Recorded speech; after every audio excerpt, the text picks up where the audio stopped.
Meron talagang pagkakataon na pangyayari na hindi mo inaasahan. Yung tipong nagdadrive ka lang tapos bigla kang magugulat, magliliyab yung motor mo na lagi mong inaasahan. Kahit saan ka man pumunta ay gamit-gamit mo siya tapos magugulat ka na lang na ang buhay niya ay hanggang doon na lang. Ito pala yung motor ni Sir na napakaganda at napakaangas tingnan at hindi niya inaasahan na magkakaganito at masusunog na lang.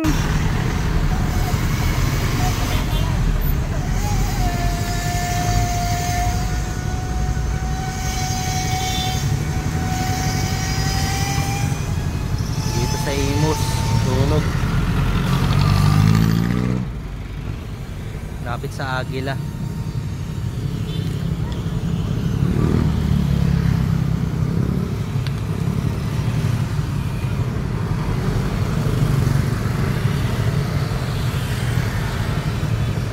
Hindi na kasi lagpas na sana eh.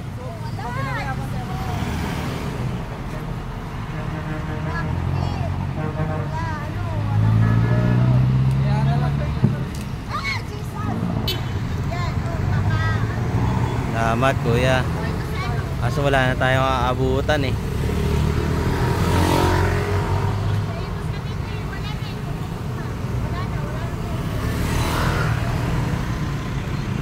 Nang matitira. Kawawa naman yung motor ko.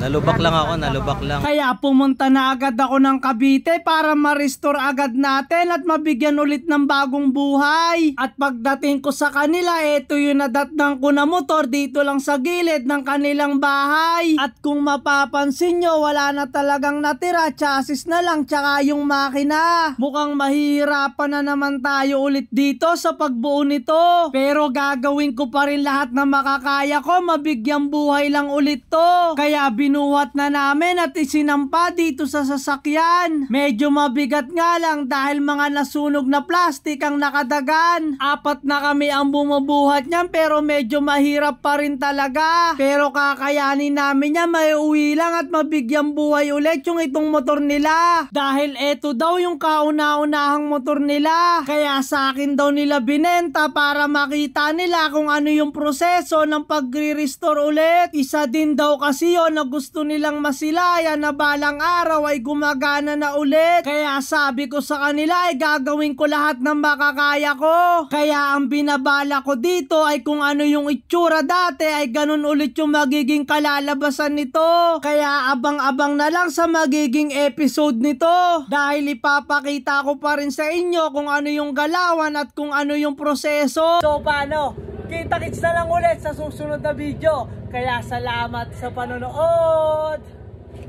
Ingat.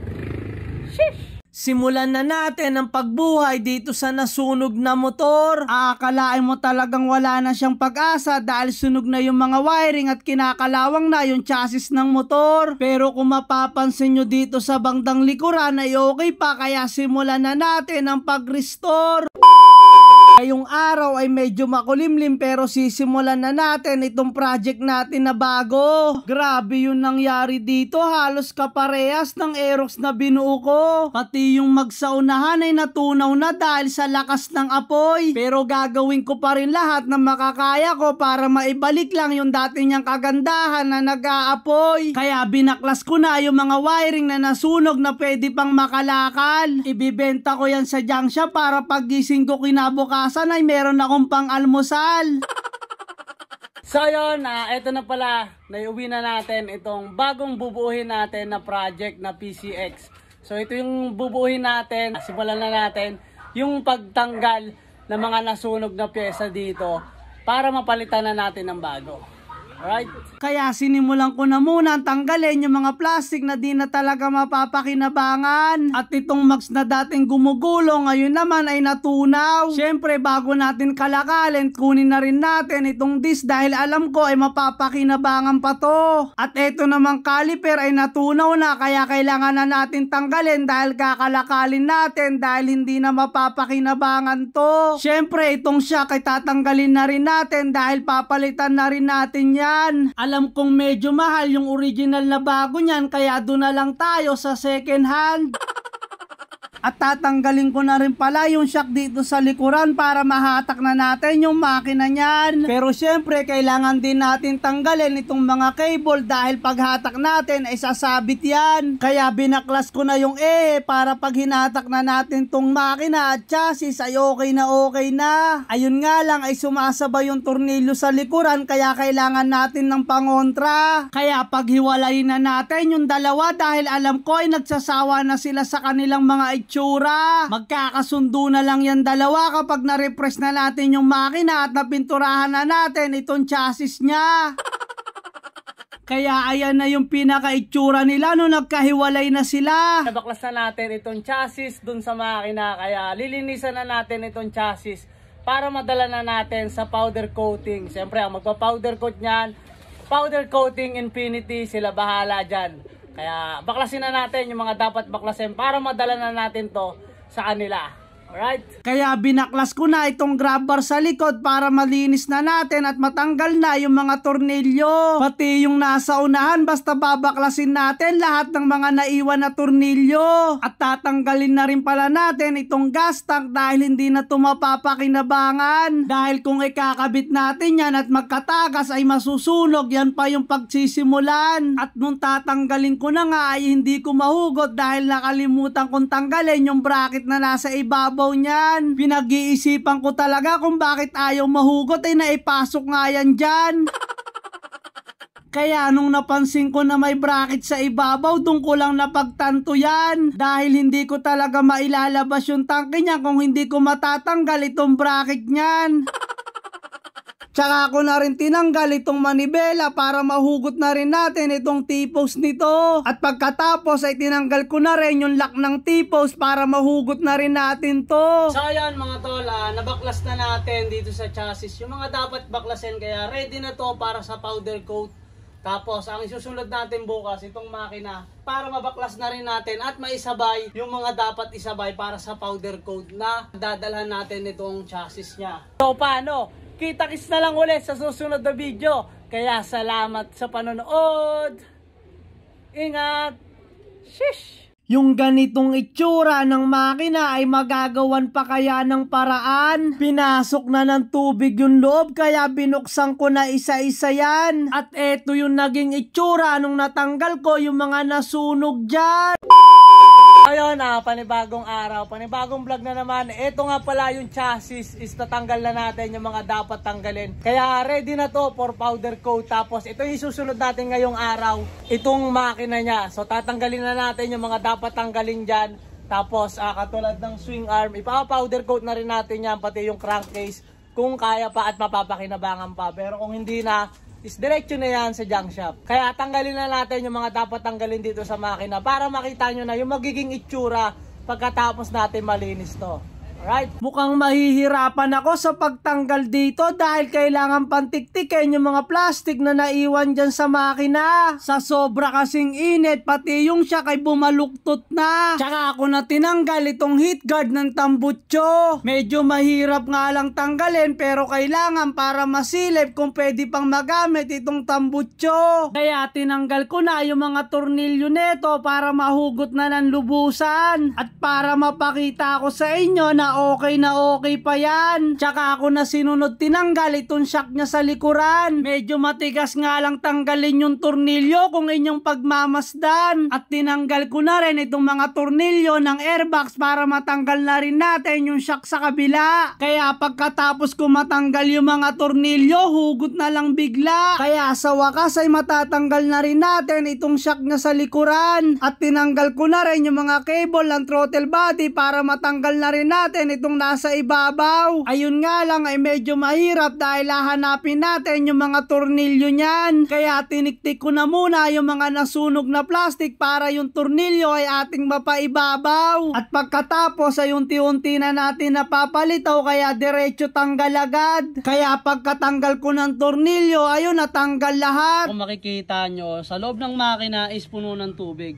Ayan o. May mga tubig na sa loob. Siguro nung binugahan ng tubig to, pumasok dyan yung tubig. Kaya ayun, napuno siya ng tubig. Pero ang gagawin natin, tatanggalin natin yan para mawala na tong tubig na nakalagay dito sa loob. Kaya nilinis ko na muna yung ibabaw, hinatak-hatak ko lahat ng mga tanso na pwede pang ibenta. Para kapag nabenta ay meron tayong pang-almusal sa umaga. At pagkatapos ay tatanggalin na natin itong radiator para masilip natin kung ano pa bang kondisyon nito. Batay sa aking paningin, kahit hindi ka nakatingin ay hindi na mapapakinabangan to.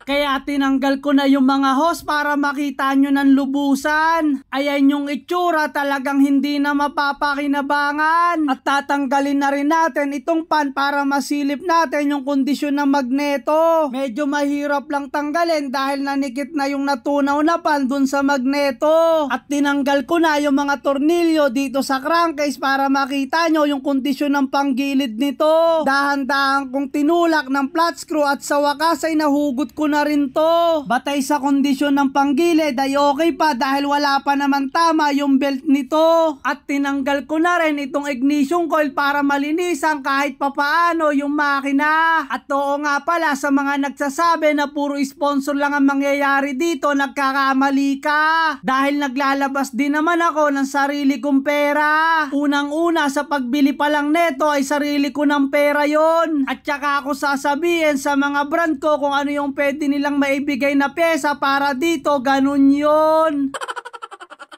Basta kung sasabihin mo yon at iiyak ka ulit, comment ka lang dito tol. Dahil meron akong mga solid na followers na ako'y ipagtatanggol. Balik tayo sa ginagawa ko, tanggalin na natin itong magneto para mahugot na. Para mabilis kong matanggal to, gumamit ako ng 17 na sakit tsaka ng katala na pangontra. At eto na yung itsura ng stator tsaka ng makina, unti-unti na natin natatanggal yung mga sunog na. So ayan mga tola, ready na yung ipaka-powder coat natin. Bale, ito ipaka-powder coat natin is itong chassis, tsaka yung crankcase, tsaka itong swing arm. Yan tatlo na yan yung ipaka-powder coat natin. Yung iba kasi may mga damage. Ito lang yung mga walang damage. Kaya ito yung ipaka-powder coat natin sa kanila.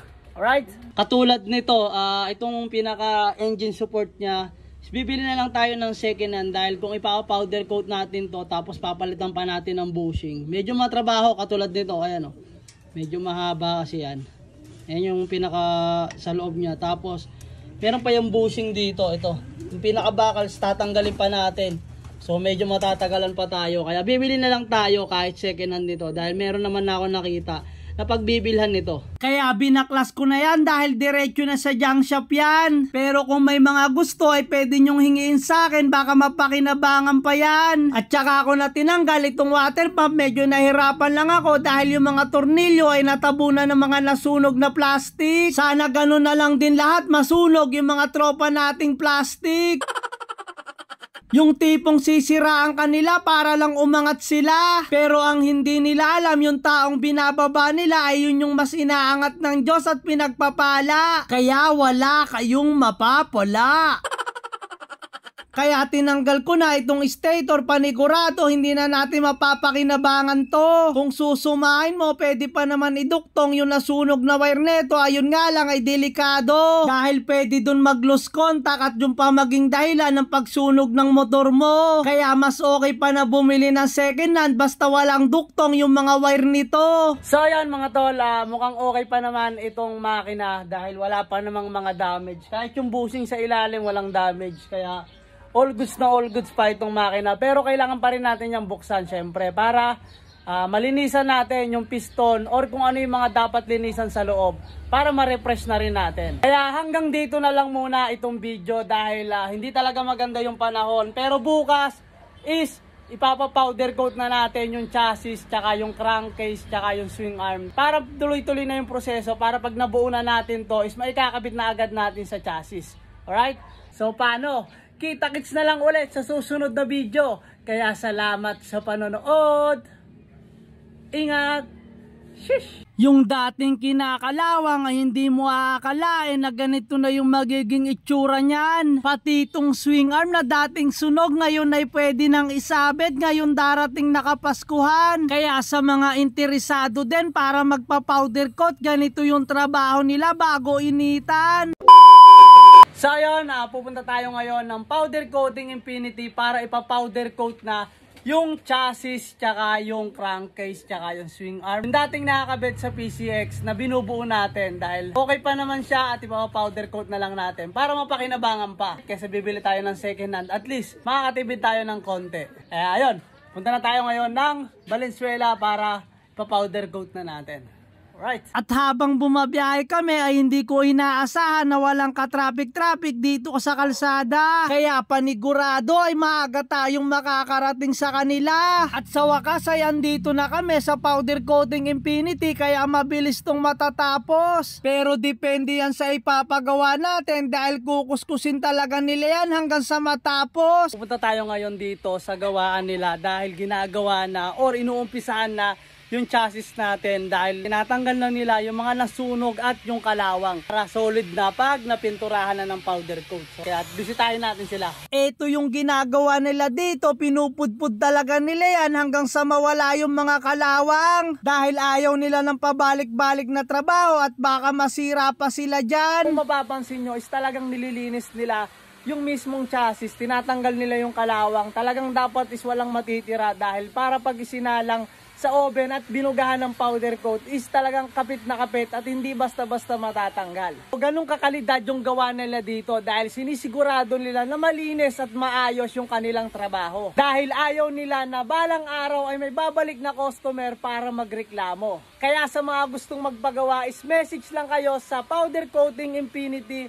dahil panigurado ay may sasagot agad para sa inyo. Nag-i-start pala sa 1,500 yung mga gawa nila. Depende sa kulay na gusto mo. Ito yung mga kulay na pwede nyong pagpilian. Depende na lang kung anong mas babagay sa motor nyo at inyong magugustuhan. Kaya hindi pwede sa akin nang hindi ko susubukan dahil kapag tinesting natin to ay kahit pa paano ay meron tayong matututunan. Kaya kung meron kang nagugustuhan na trabaho ay subukan mo, wag kang matatakot, try and error lang. Dahil ako ay nagsimula lang dati sa walang alam, pero dahil naging interesado ako sa mga gusto ko ay kahit papaano ay meron akong natutunan. Kaya binugahan na agad to ni Boss Alvin para maisalang at mapainitan. Pero mahirap din yung trabaho na ganito dahil lalamunin ka ng alikabok at pwede ka pang magkasakit dyan. Kaya pagkatapos niyang bugahan ay pinasok na dito sa loob para matunaw at kumapit dyan. At pagkatapos niyang initan, eto na yung naging resulta dyan. At dahil tapos na at napakaganda ng naging resulta is may uuwi na natin at may kakabit na natin yung makina. Kapag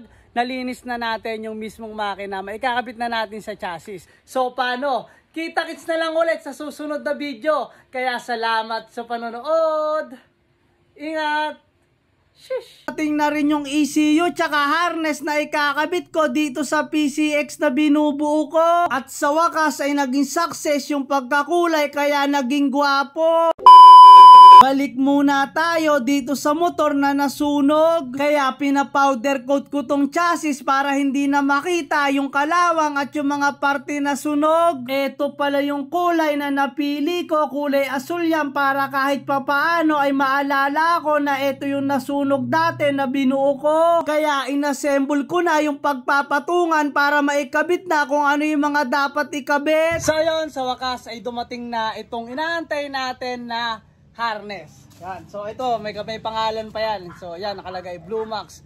So dumating na yung pinaka-harness itong binubuo natin na PCX. Kaya ikakabit na natin. Tapos ang kagandahan sa kanya is kasama na yung remote dahil keyless yung nabili natin. Hindi ko alam kung merong mga disusi nito. Pero sabi niya, karamihan daw talaga is naka-keyless yung naka 150 na PCX. Dahil pares daw ng click yun. Pero ito, is sabi niya is from PCX 150. Ayan. Yan. So may kasama na siyang remote. May kasama rin emergency. Tsaka itong code.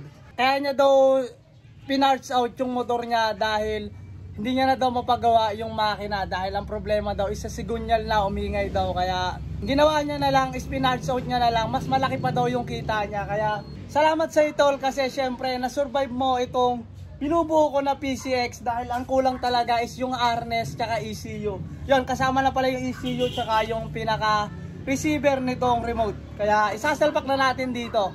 Alright? Kaya binuksan ko na itong plastic para maikabit na natin yung harness dito sa chassis niya. Kaya salamat ulit sa nagbenta, mura lang yung pagkabigay niya sa akin at ayaw niya lang kasi magpa-shoutout, baka daw sabihin nakaw niya. Ang problema ko nga lang dito, hindi ko alam kung paano ko ikakabit. Kaya inuna ko na muna itong susian para mabilis kong maikakabit. Ang kagandahan dito ay kasama na yung mga tornilyo kaya hindi na natin ikakabit yung dating nasunog. Medyo nangangapa pa nga ako, hindi ko alam kung saan ko itatapat to. Baka kasi pagkasalpak ko ay salasalabat yung wire nito.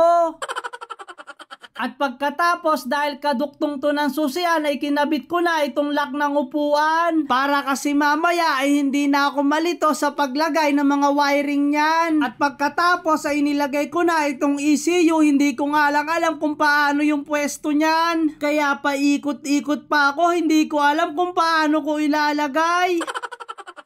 At pagkatapos kong maikabit, sabi ko na lang ay bahala na, kaya dito na ako sa ibang wiring nag-focus. Dahil dito sa lagayan ng battery, alam ko naman kung saan ilalagay, kaya dito ako nag-focus. At itong receiver ng remote dito nakatapat, kaya hinanap ko kung dito ba talaga. Medyo nalilito pa nga ako dyan kung sa loob o sa labas yung ilalagay yung wiring niya. So ayun, naikabit na natin yung harness. Pasensya na kung ito lang yung magagawa natin ngayon dahil medyo hapon na. Anong oras na kasi dumating itong harness, kasi kanina ko lang din nakausap yung seller nito, kaya anong oras na rin dumating dahil pinashipping ko pa. Tapos ikakabit ko na rin sana itong T-post niya. Ang problema is hindi pa ako nakakabili ng ball race na ikakabit natin dyan, kaya ito na lang muna yung magagawa natin para dito sa PCX. So paano? Kita-kits na lang ulit sa susunod na video. Kaya salamat sa panonood. Ingat! Shish! Unti-unti nang lumalabas yung dating itsura nitong PCX na nasunog. Yung dating puro kalawang lang, ngayon wala ka nang makikitang sunog. Kaya ikabit na natin yung mga dapat ikabit para makita nyo na yung itsura nito. So yun, panibagong araw at panibagong vlog na naman, kaya bubuhin na natin itong PCX. Ikakabit na natin kung ano yung mga dapat ikabit dito para mabuo na natin itong PCX. Kaya ikabit na natin kung ano yung mga dapat ikabit dito sa PCX para mabuo na natin. Ito pala yung ikakabit natin, T-post. Bali hindi ko siya nalagay kahapon. Wala pa kasi akong ball race niya kahapon, kaya hindi ko siya naikabit. Kaya bumili na ako kanina para maikabit ko ngayon. Pero syempre bago natin isalpak yan, kailangan lagyan natin ng madaming grasa para kapag niliko natin ay hindi basta-basta masisira yung ball race niya. At nga pala, itong kinakabitan ng manibela, ito pa rin yung ikakabit natin dahil wala pa akong nabibili. Tumingin-tingin na ako kung saan-saan, kaya lang wala pa rin talaga akong mabili. Kaya nilinisan ko na muna yan bago natin isalpak. Medyo okay pa naman siya, yun nga lang ay medyo kinalawang ng konti, tsaka may amag na. Pipinturahan ko sana yan, kaya lang baka matagalan pa tayo at hindi pa natin maisalpak yan. Kaya pagkatapos kong linisan, diretso salpak yan.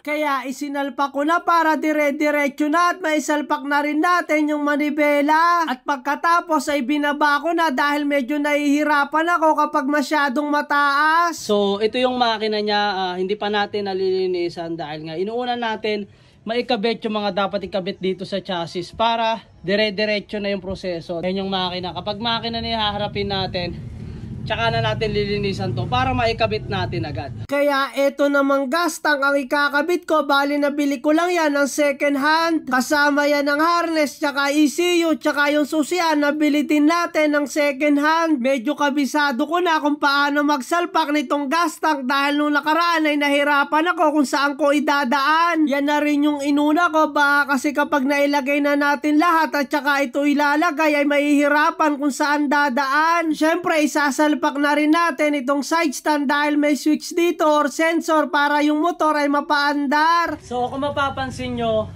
talagang madumi na to, pero matatakpan din naman kasi yan neto. So ito yung nabili natin na cover para dito, kaya isasalpak na natin para makita nyo na talagang matatabunan at hindi na to makikita. Alright? Kaya binuksan ko na yung plastic para makita nyo na pag nilagay natin ay matatakpan talaga. Ito yung itsura kapag nakalagay na. Tapos kung mapapansin nyo, ay sunog na talagang itong manibela niya. Ayan o. So, sunog na siya.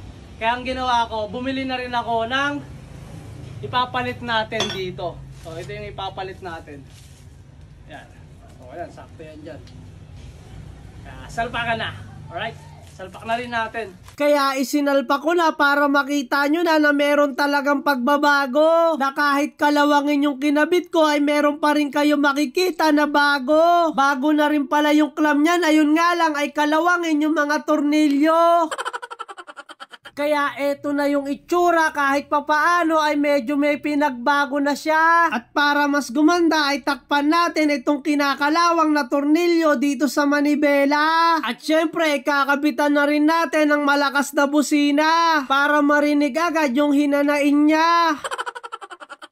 At kakabitan ko na rin pala ng rear fender, bali nabili ko lang din to ng second hand. Medyo mahal kasi yung brand new ng inner na kaha niyan, kaya dito lang muna tayo sa second hand. Kaya eto na yung naging itsura, kahit papaano ay medyo nagkaroon na ng kulay. Yung dating masalimuot na black and white dahil nasunog siya at nawalan siya ng buhay. Kaya ngayon ay unti-unti na siyang bumabangon at nawawala na yung kanyang pagkatamlay. Dahil ipinangako ko sa kanya na darating yung araw ay magkakaroon ulit siya ng bagong buhay. So ayun, ayun lang muna yung mga maikakabit natin dahil kulang pa talaga.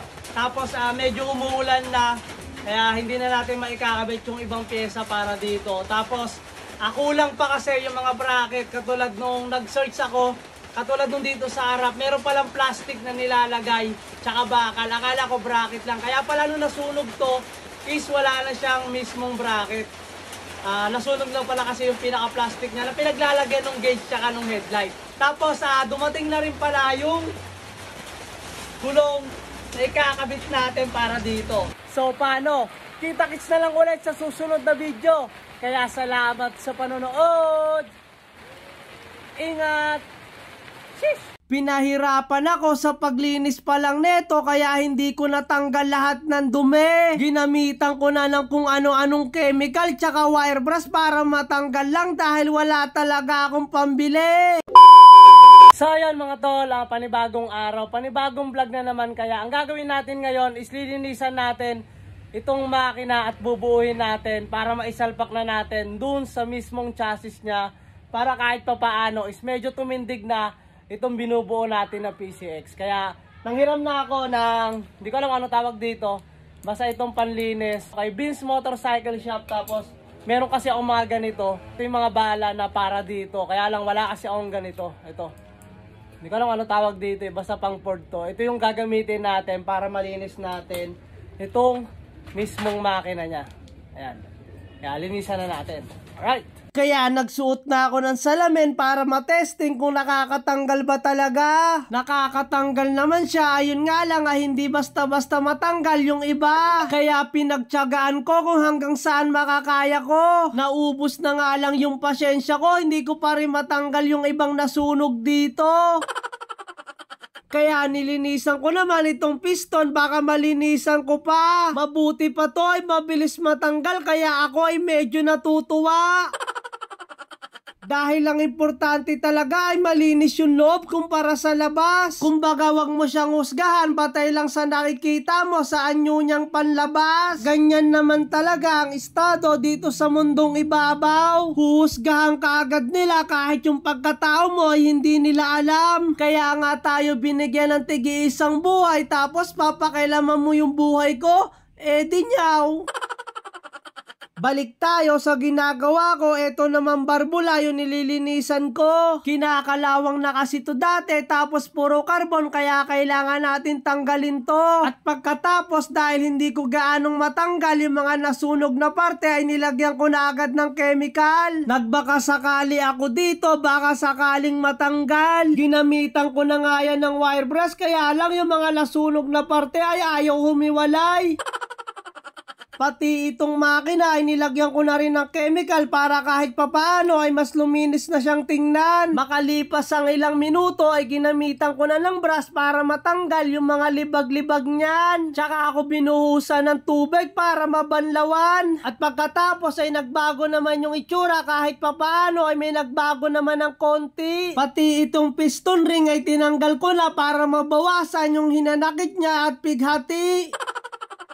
Siyempre, nilinisan ko na rin yan para magbago yung takbo ng buhay niya. Kung dati ay masalimuot, ngayon ay magkakakulay na. Kaya isinalpa ko na itong piston, tsaka block, tsaka head para mabuo na natin itong makina. Pati itong stator na nabili ko na second hand ay kakabit ko na rin. At eto yung stator, medyo kinakalawang, napipinturahan ko sana yan, kaya lang medyo umuulan. Kaya kinabit ko na lang agad yan, baka abutan tayo ng malakas na ulan. At pagkatapos ay kinabit ko na rin itong ignition coil para sa spark plug para magkaroon na yan ng kuryente. Hindi mo kasi mapapaandar yung makina kung wala yan, parang Meralco kapag hindi ka nakapagbayad, panigurado ay mapuputulan ka ng kuryente.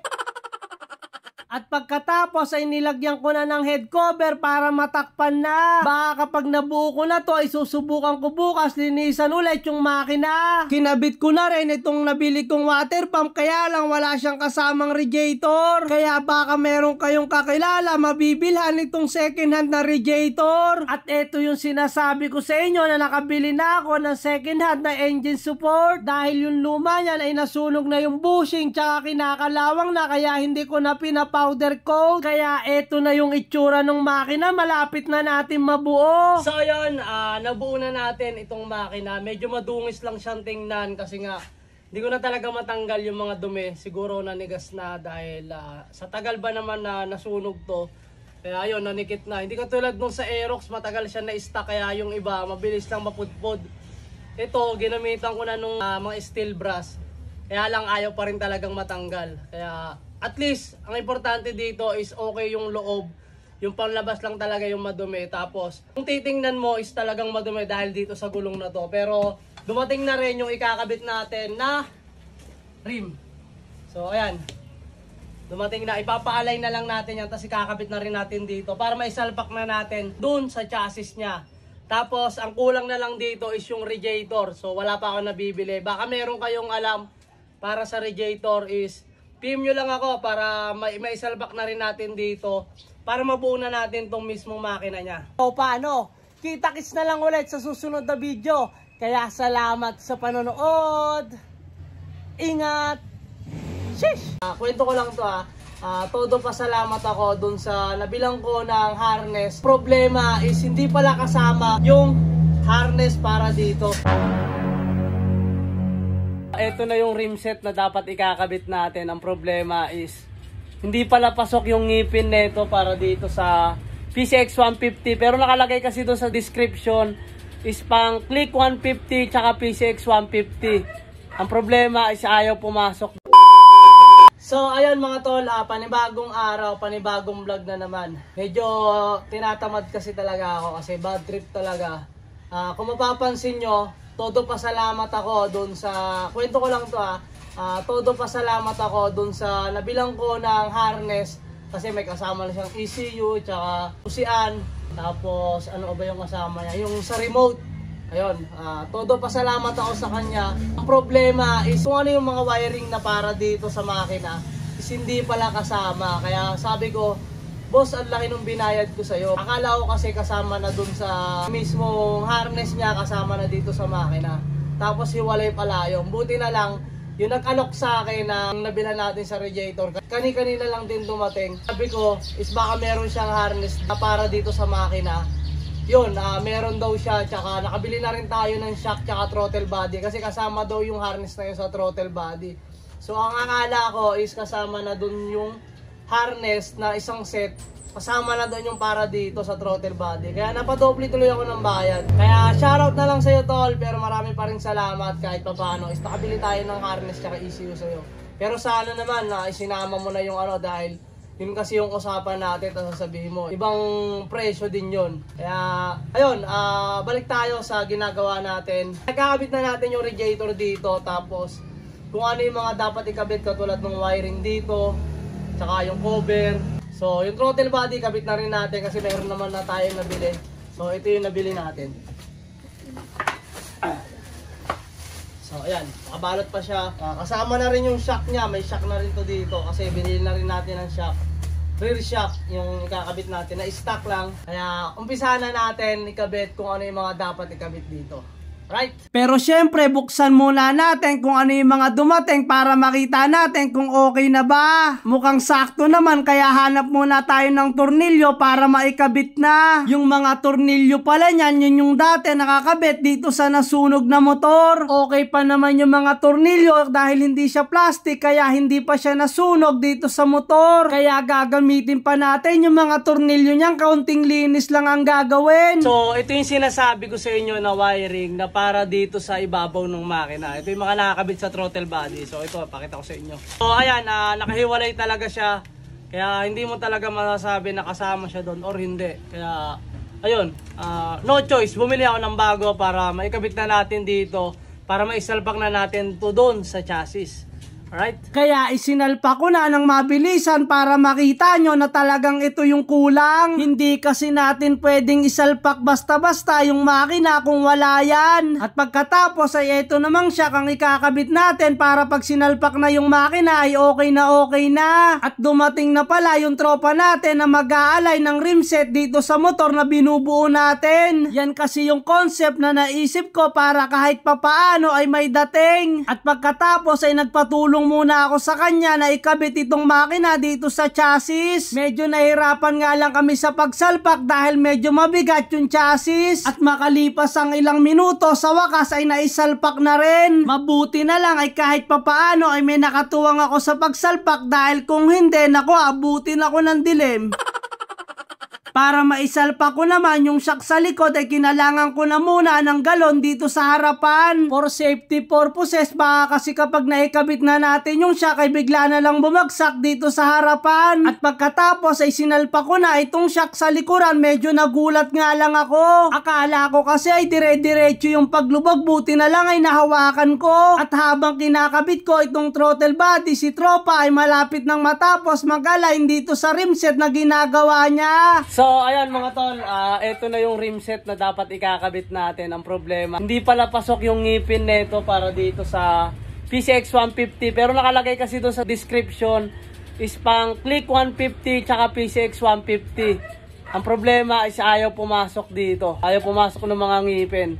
Kaya bago na naman, panibagong concept na naman yung gagawin natin. Ang gagawin ko sana dito is Thailand concept kasi nakabili na rin ako ng gulong. Wala, ayaw pumasok dito sa binubuo natin na PCX.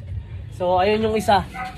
Supply din doon kasi pinaka-disc niya is hindi tugma para doon sa mismong lagayan ng disc. Dahil masyadong malaki yung sa PCX. Yung nabili natin is supply dahil medyo malapit. Kaya ang gagawin natin, bibili na lang tayo siguro ng ibang pwede dito. Kung meron tayong mabibilhan na rim set, yun na lang ikabit natin dito. Pero kung wala, is baka mag-mags na lang tayo para hindi na tayo mahirapan. So eto na sana yung itsura kung naka-rimset siya, maganda sana tingnan. Kaya lang wala tayong choice kaya iba na lang. Kaya hanggang dito na lang muna ulit itong video dahil wala naman na tayong maikakabit tapos wala pa kasi tayong mga pyesa. Tapos itong rim set na binili natin is nasayang lang. Kaya ang gagawin natin is magbabago na naman tayo ng concept na pwedeng ilagay dito dahil nga imbis na naka-rim set na siya, hindi pumasok. Kaya ang gagawin natin, bala ko dyan, magmamags na lang siguro. Tapos kulayan na lang natin para bumagay pa rin dito sa motor na to. So paano? Kita-kits na lang ulit sa susunod na video. Kaya salamat sa panonood. Ingat! Shish! Halos 80% na nga yung mga nakakabit na pyesa dito kaya mabubuo na natin to. Dahil may preno na sa likuran at harapan tsaka mga switch kaya pwede na natin paandarin to. Gulong na lang talaga ang inaantay, tatakbo na to patungo sa inyo. So yun, panibagong araw, panibagong vlog na naman. So last time na ikabit na natin yung makina dito sa chassis. Tapos nagka-problema sa rim set. Buti na lang is meron na ako nakausap, nakabili na tayo ng second hand na mags para dito. Tapos pakukulayan na lang din natin. Yun na lang yung gagawin natin para sure ball na swak talaga dito para sa motor na to. Kaya ikabit na natin kung ano yung mga dapat ikabit. Alright? Kaya nilagyan ko na ng flat screw dito sa T-post para magkasya itong shock sa harapan. Masyado pa kasing masikip dahil hindi pa napapasukan. Kaya kailangan muna talagang sundutin bago muna ipasok. Para kapag sinuksok mo na ay mabilis mo nang mapapasok. At pagkatapos ay nilinisan ko na itong lock ng bracket dito sa harapan. Yun kasi yung nagsisilbing lock dito sa gauge na pinagpapatungan. Kaya nung nabili ko tong plastic na bracket, kasama na yung preno. Andyan kasi sa loob niyan yung ABS na module ng preno. Kaya kung mapapansin nyo yung bracket, hindi ko alam kung saan ko banda ilalagay. Kaya paikot-ikot ako dyan, hindi ako mapalagay. Kaya hinanap ko ng hinanap kung saan banda tutugma. Hanggang sa nakuha ko na doon siya tumugma. At pagkatapos ay kinabit ko na itong sensor tsaka itong caliper. At kinabit ko na rin at inayos itong brake master. Makalipas ang ilang minuto ay binugahan ko na rin itong crankshell. Syempre bago natin ilagay itong CVT set, lagyan muna natin ng grasa. At bago ko ilagay yung pulley set ay pinunasan ko na. Sa totoo lang ay nilinisan ko na yan nung nakaraan, kaya lang nadumihan na naman. Kaya konting punas na lang ang gagawin yan dahil puro alikabok lang naman bago isalpak yan. Kaya nilinisan ko na rin itong na-groove na bell. Iwas dragging na rin kasi, kaya isinalpak ko na rin itong crankcase niya para matakpan na at hindi mo na makita yung nakaraan niya. At to nga pala, ito yung nakalimutan kong ilagay, itong lagayan ng reserba ng coolant. Importante kasi yan dahil once na hinigop yung sa radiator ay merong reserba na coolant. Isalpak na natin yung shock tsaka yung caliper dito sa harap, tapos yung crankcase tsaka yung panggilid is na isalpak na natin. Kaya ang kulang na lang natin dyan is itong mga cable. So ayan, so meron na rin akong mga cable tsaka yung mga switch. Isasalpak na lang natin dyan. Tapos malapit na natin siya mabuo. Tapos ito, meron na rin ako nabiling patungan nung mismong gauge tsaka yung headlight. Dito pala sinasalpak yon. So yun, buti nakakita tayo. Kaya isasalpak na rin natin yung mga dapat isalpak para mabilis na natin matapos to. So ang kulang na lang natin dyan, mags tsaka yung kaha. Alright? Kaya isinalpa ko na itong mga cable. Hindi ko nga alam kung saan banda isusuot yung mga yan. Basta lagay lang ako ng lagay, bahala na. Basta ang importante ay komportable kapag pinipiga mo yung mga yan. At pagkatapos natin sa throttle body, dito naman tayo sa preno sa likuran. Dito sa cable ng preno ay medyo kabisado ko kung saan isusuot dahil sa gilid lang naman ng makina niyan. Kaya isinalpa ko na rin itong cable dito sa throttle body para matesting at pag nililiko ay hindi magwa-wild. At pagkatapos ito namang hand grip tsaka bar end ang ilalagay ko. Tsaka ako na ilalak dito sa manibela. Bali dyan pala nakalagay lahat ng cable nito. So ayun, naikabit na natin lahat ng mga pwedeng ikabit dito sa binubuo natin na PCX 150. So ang naging kulang na lang niya is yung headlight tsaka gauge, tapos yung mga kaha pati yung taillight sa likod. Yun na lang, tsaka yung mags na binili natin dahil papipinturahan pa natin yon bago natin ikabit dito sa motor na binubuo natin. So paano? Kita-kits na lang ulit sa susunod na video. Kaya salamat sa panonood. Ingat. Shish! Sa wakas at ilang araw na lang at mabubuo na itong binubuo ko na motor. Ito na yung naging itsura, kaha na lang ang kulang at matatakbo na natin. Ayun nga lang ay nagkaroon ng tubig yung makina dito sa motor. So ayan mga tol, panibagong araw, panibagong vlog na naman. Ito pala yung mags na ikakabit natin. Stock paint lang yan, kaya hindi ko na pinarepaint. Dahil all goods pa naman at maganda pa yung pintura. Kaya sa makakakuha, siya na lang bahala magpapintura niya. Pag hindi niya nagustuhan yung kulay na combination na itong kaha tsaka itong mags. Alright? Kaya ikabit na natin to para all goods na. Kaya kinabit ko na agad yung mag sa likod. Ayun nga lang ay medyo kalbo na yung gulong niyan dahil hindi ko pa napapalitan. Dahil ang bala ko talaga na ikabit dyan ay rimset. Ayun nga lang nagkaabirya kaya pwede na yan. Masyado na kasing humahaba yung video natin. Alam ko na iinip na kayo. Kaya imbis na ipapa-powder coat ko pa tong mags, hindi ko na ginawa. Katapos ay kinabit ko na itong swing arm na bagong powder coat yan. Syempre ang gumawa walang iba, powder coating Infinity yan. 2 tornilyo lang naman ang ikakabit mo dyan, tsaka yung para sa na nut dito sa likuran. At dyan mo rin pala ilalagay sa swing arm yung shock dahil dual shock yan sa likuran. At oo nga pala, hindi na ako bumili ng disc niyan dahil okay pa yan. Kailangan lang natin tanggalin yung kalawang. Kaya pagkatapos ko sa kabila ay binaligtad ko. Ayan, ipapakita ko sa inyo na natatanggal talaga yung kalawang. At dahil malinis na siya, ay kakabit na natin itong disc dito sa max na pangunahan para maikabit na natin at magkaroon na ng tindig dito sa harapan. At pagkatapos ko maikabit yung rotor disc tsaka yung para sa sensor ay kinabit ko na agad to para makita nyo na yung magiging itsura kapag nakasalpak to. Pero syempre pagkatapos natin higpitan, subukan natin kung maganda yung ikot niya. Medyo mabigat nga lang buhatin kaya yung mukha ko nakangiwi na. At syempre, kakabitan na rin natin ng airbox para pag umuulan ay safe yung motor at hindi siya basta-basta hahagok. Medyo maselan kasi kapag walang airbox tapos bumabiyahe ka, may posibilidad na pumasok yung ulan tsaka yung alikabok. At syempre, dahil may nabili na rin naman na tayo na gauge, ba't hindi pa natin ikabit yan? Kahit wala pang mga kahang, importante maikabit na natin yan para magkaroon na ng itsura yan. Kaya kapag tinignan mo dito sa itaas ay okay na siya. Kaya para mas gumanda pa, isalpak na rin natin itong footboard na kaha. Bago natin tabunan ng mga kaha, ilalagyan muna natin ng coolant yan. At syempre ay papalitan na rin natin ang langis para pag gumandar ay okay na yan. Ayun nga lang ay pagbukas ko ng drain plug ay maraming tubig na lumabas sa loob ng makina niyan. Mabuti na lang ay na-drain ko yung lumang langis kaya papalitan na natin yan ng bago. At pagkatapos ko palang salinan ng langis ay kinabit ko na itong nabili ko na nagsisilbing parang tapalodo. At pagkatapos ay kinabit ko na rin itong U-box para maikabit na rin natin yung upuan. At ikakabit na rin pala natin itong araro para maisalpak na rin yung headlight niyan. Kaya nung naikabit ko na ay diretso salpak na agad yung headlight niyan. At para hindi maingay kapag tinesting na natin to ay lagay na rin natin yung tambutso niya. At oo nga pala, yan pa rin yung lumang tambutso na nasunog dahil okay pa naman kaya kinabit ko na siya. So ayun mga tol,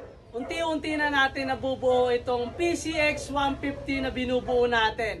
Bali ang kulang na lang talaga nito is yung kaha na kintab or yung outer fairings na tinatawag. Yun na lang talaga yung pinakakulang dahil na-repaint natin. Siyempre hindi naman ganun kabilis pag ni-repaint yung kaha. Siyempre ayoko na maibigay sa inyo na puro gas-gas. Siyempre mas gusto ko yung presentable pa rin tingnan. Alright? So paano? Kita-kits na lang ulit sa susunod na video. Kaya salamat sa panonood. Ingat! Shish! Mailalabas na rin natin sa wakas itong binubuo natin na project natin na PCX 150. Halos ilang araw bago nabuo dahil pahirapan talaga yung mga pyesa nitong PCX 150. Kaya ngayon ay ipapakita ko na sa inyo na nabuo na natin at eto na yung pinali. So ayan mga tol, panibagong araw, panibagong vlog na naman. Kaya ikakabit na natin yung mga kaha nito dahil nakuha na natin. Kaya isasalpak na natin dyan para makita na natin yung magiging resulta nitong PCX 150. Ang una ko palang kinabit yan itong fender kaya lang nabagsak ko. Kaya medyo natuldukan, ayun sakit din sa ulo. So ayun, sa katangahan ko nahulog ko tong fender dahil nga paglapag ko is gumewang-gewang siya. Tapos kung mapapansin nyo, ayan, meron siyang dot na nahulog, na tusok ata sa mga buhangin. Pero mild lang naman, kaya all goods lang yan, walang problema yan.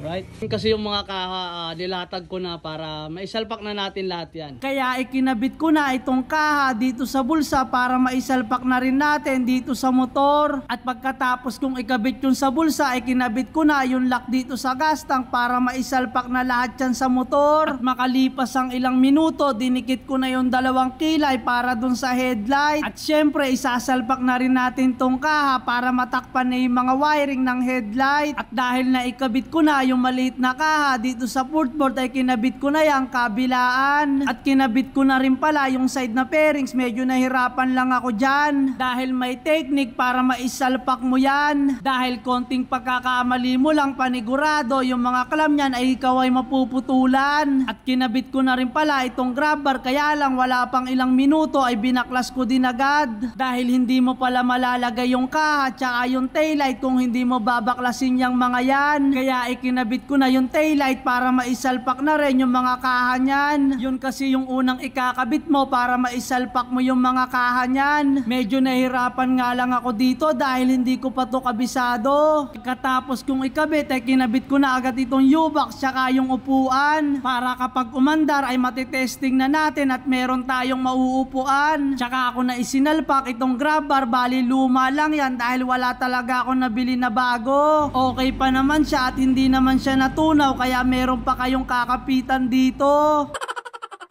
Tsaka ako na nilagay itong cover dahil hindi naman talaga makikita yan. Kaya kung makikita nyo sa pagsalpak ko pa lang yan ay ang angas niya ng tingnan. Tsaka ako na ikinabit dito sa ilalim yung kaha para makompleto na. Kabilaan na rin pala yung isasalpak natin para matesting na natin sa labas at mapamigay ko na. At pagkatapos ko maisalpak yung sa ilalim, dito naman sa ibabaw, kailangan talaga natin mailagay lahat ng kaha niyan. Baka pag tinesting natin ay magkahiwalay-hiwalay.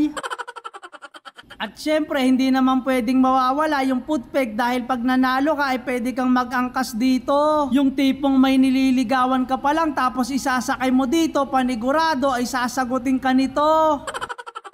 So ito na yung huli na kaha na ikakabit natin. Eto na yung huli na kaha na ikakabit natin kaya matitesting na natin to. Pero syempre hindi natin mapapaandar yan kung hindi natin sasalpakan ng baterya. Kaya isalpak na natin to para matesting na. So yun, naikabit na natin yung baterya tapos hawak ko na rin yung pinakasusi niya, yung remote para dito sa binubuo natin na PCX. Kaya susubukan na natin kung gagana na. So try natin kung iilaw siya pag pinindot. So ayan, gumana na siya. Kaya bubuksan na natin. Alright, so ayan, umilaw na siya. Papakita ko sa inyo na meron na siyang ilaw. Ayan. So, try na natin paandarin kung aandar. Ikot ka ulit doon. Alma! Testing natin kung aandar.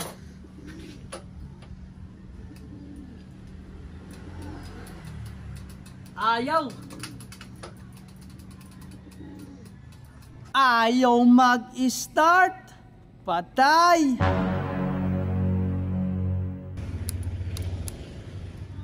Sinubukan kong galaw-galawin at pindot-pindutin kaya lang ayaw talaga gumana. Kaya wala akong choice kundi magbaklas talaga ng mga kaha. Sa kakahanap ko ng problema, dito ko lang pala makikita sa duktungan ng switch sa mga sakit niya.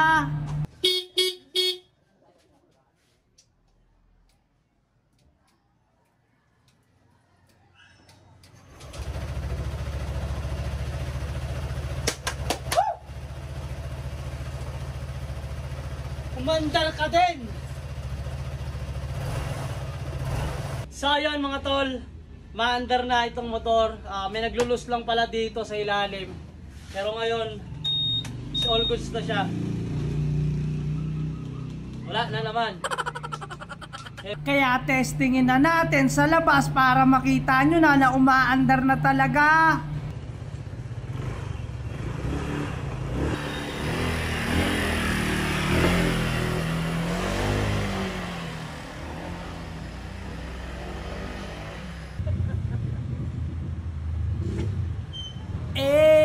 Napakaangas! So yun, nabuo na natin itong PCX 150 na ikabit na natin yung mga kaha at kumpleto na yan. Meron na lang yung kulang pero tsaka na yan. Ang importante na paandar na natin at subukan na rin natin sa labas. So paano? Kita-kits na lang ulit sa susunod na video. Kaya salamat sa panonood! Ingat! Shish!